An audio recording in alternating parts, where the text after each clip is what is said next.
TVK தலைவர் புதுச்சேரியில் பேசும்போது நியாய விலக்கு புதுச்சேரியில் இல்லைன்னா அந்த நியாய விலக்கு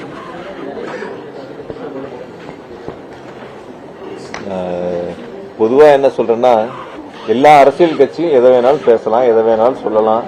சிலர் தெரிஞ்சு சொல்லலாம், சிலர் தெரியாமையே யாராவது சொல்றதை வச்சு சொல்லலாம். அதெல்லாம் கருத்துக்கள். இப்ப என்ன பொறுத்த வரைக்கும் நான் உங்ககிட்ட சொல்லணும்னா கூட ஒரு முறைக்கு 2 முறை சரிபார்ப்பேன். எனக்கு அது முழுமையான விவரங்கள் கையில் இல்லைன்னா கூட சம்பந்தப்பட்ட அதிகாரிகள்கிட்ட கேட்டு அதற்கான கருத்துக்களை உங்ககிட்ட பகிர்ந்துக்குவேன். அப்படி இல்லைன்னா நான் கேட்டுட்டு சொல்றேன்னு சொல்லுவேன். அந்த வகையில ஒருத்தர் ஒரு கருத்து சொல்றாங்க, அவர் ஒரு கருத்து சொல்லியிருக்காரு. அது யாரோ சொல்லியிருப்பாங்க, அதை வச்சு சொல்லியிருப்பாரு.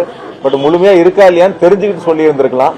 ஒரு கருத்துக்கள் பேசுகின்ற பொழுது, ஒரு கட்சியை சார்ந்தவர் பேசுகின்ற பொழுது முழுமையா தெரிஞ்சுக்கிட்டு பேசுறது வரக்கூடிய நாட்கள்ல நல்லதா இருக்கும்.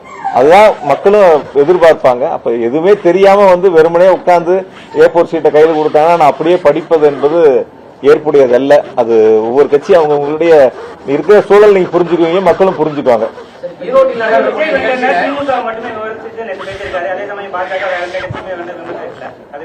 இதுவரைக்கும் தமிழ்நாட்டில் எல்லா காலங்களிலையும் பார்த்திருப்பீங்க. ஒவ்வொரு முறையும் யாரை ஒழிப்பேன்னு சொல்லுவாங்கன்னா திமுக ஒழிப்பேன்பாங்க. ஒவ்வொருத்தரும் எப்பயும் பழைய கால வரலாறுகள்லாம் எடுத்தீங்கன்னா அவங்க போட்டியா நினைக்கிறதே திமுகவை தான் ஒவ்வொருத்தரும் போட்டியா நினைக்கிறாங்க.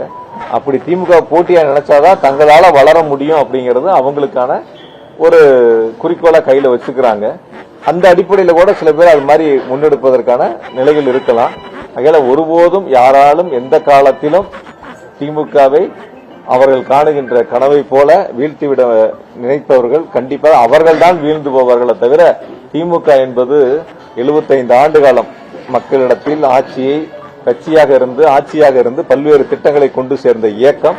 ஆகையால் திராவிட முன்னேற்ற கழகம் என்பதுதான் தொடர்ந்து நம்முடைய முதலமைச்சர்கள் 2வது முறையாக 2026ஆம் ஆண்டு தமிழ்நாட்டினுடைய முதலமைச்சராக ஆட்சி பொறுப்பை ஏற்பார்கள். அதில் எந்த விதமான மாற்று கருத்தும் இல்லை.